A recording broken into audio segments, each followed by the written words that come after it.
ಶುಭೋದಯ, ಶುಭದಿನ. ಬೆಳಗಿನ ಮಾತು, ಬೆಳಕಿನ ಮಾತು.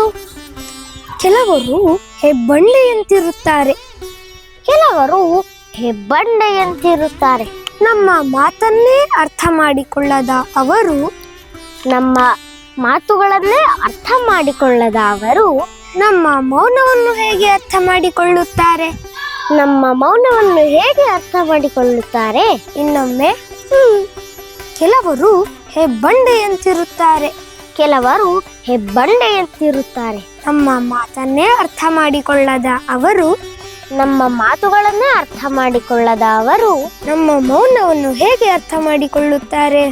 ನಮ್ಮ ಮೌನವನ್ನು ಹೇಗೆ ಅರ್ಥ ಮಾಡಿಕೊಳ್ಳುತ್ತಾರೆ? ಧನ್ಯವಾದಗಳು. ವಂದನೆಗಳು.